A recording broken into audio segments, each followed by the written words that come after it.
Hello and welcome to Crabbie's Changing Room Chat once again.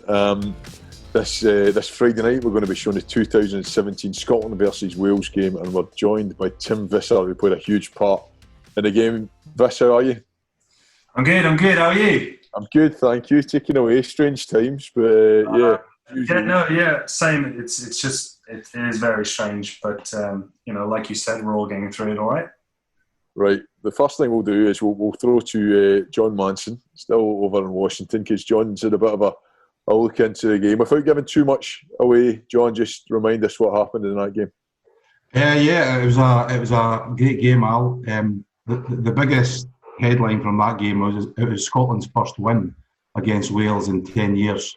So a long overdue win against the Welsh, which was a big one. Tim played a massive part in the game. There was a couple of tries. He was involved in both. First of all, Tommy scored in the corner after a great pass from Tim, and then he scored one of his own after a great pass from Hoggy. And also, just before Tim's try, he had a try saver in the corner, which he can maybe tell us about. However, before that, I always like to speak to people about our guests, Al, and I spoke to young Nick Purvis over in DC here, our analyst. And I told him we were going to be speaking to Tim today. And the only comment he came back with was, and I quote, "Yeah, Big Tim, oh yes, always tucks his shirt in." That was it. I mean, that's what he came back with. You have to. You need to present yourself well, you don't. What was the reason? Was there any reason? I just got real scared that someone would grab my shirt if I haven't made a good break. No, I can get that when the shirts were, like John used to play in, when they got wet, they weighed an extra 5 kilograms. But the ones you were wearing were just small margins. Nice. Good answer. Bumps also mentions that you put Tommy Seymour in for his try. But knowing you as I do, and the amount of tries that you've scored, how was it making the final pass, especially to somebody else in the back three? Was that something that you thrived, or was it always done with a little bit of reluctance, thinking I might be able to score this one myself? No, I always tried to make the right decision. So, if it's an obvious one, I'll make the pass. If it's less obvious, I'll still make the pass. But if I don't have to make the pass, I'm not making the pass. And whoever said that putting someone away for a try is as good as scoring a try is 100% lying. Telling lies. You don't score as many tries as you've scored over the years for both club and country by giving those 50-50s. At times you've got to tuck them and make the break yourself. Of course you do. You need to take your chances, and that's eventually what you're going to get marked on as a winger. But at the same point, it's a team sport. The most important thing is winning, and if a try needs to be scored through a last pass, then I'll definitely be the one making it, or I used to be the one making that pass. What are you up to now, Best? Give us a bit of insight into what you're doing now. So I'm back in Edinburgh, believe it or not. So I obviously finished my career down in London with Harlequins last year. So it's already a year ago. And since moved back to Edinburgh, always considered this home. Obviously lived there for such a long time, a lot of friends here. And set up a property renovations company. So we refurbish city centre apartments. We turn offices into flats, that kind of stuff. But only really in Edinburgh. I would never venture over to Glasgow. You didn't like coming over here much, did you? Oh, I hated it. If you're ever looking for somebody to paint the ceilings, Viss. No. Yeah. Doesn't even need a ladder. Doesn't need a ladder, does he? Yeah. Very good, John. But your journey to the Scotland jersey was a wee bit different. You're very proud of your heritage, both your Scottish heritage and the fact that you get back to Holland a lot. And I know you've done a lot back home in Holland for rugby as well. But give us a bit of insight into that journey, into that national team jersey. Yeah, it was really quite special. I think representing your own country first of all is really special. But I think for me, representing my adopted country for me felt way more special than that because at the time I played for Edinburgh for obviously 3 years at that point. I felt at home in the city. I felt a strong connection between Holland and Scotland. Very similar people, very sober, very honest, and I felt accepted by the players that I was playing with. Bearing in mind that at that time, the majority of the backline playing for Scotland was the Edinburgh backline.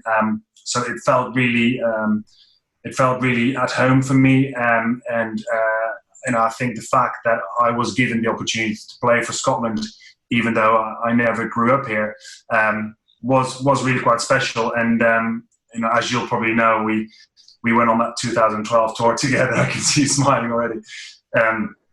And I didn't qualify until sort of halfway through that tour. So I spent the first part, kind of training and then amusing myself around Australia and the likes. But by the time, I got to that first game, I just really wanted the first whistle to go. I wanted to say that I was an international rugby player, and I wanted to say that I played an international rugby game. And then luckily enough, I scored 2 tries. Nick DeLuca was very generous that game once again.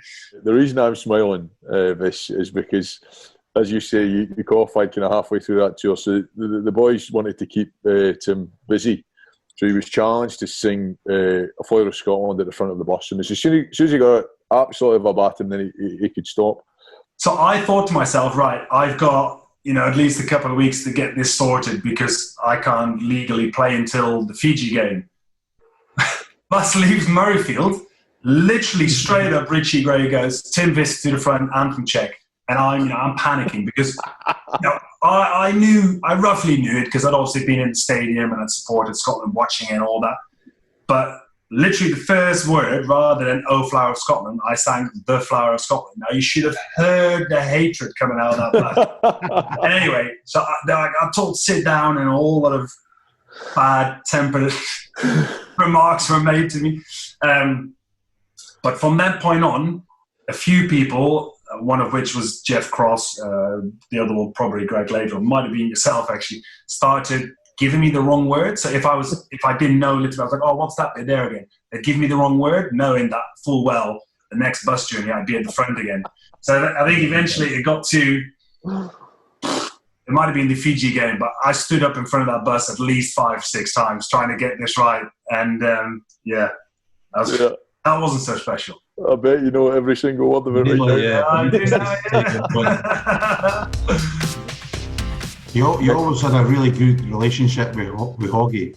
You always seemed to play very well together. Was there a real understanding between the two of you? Was there a confidence thing? How did it?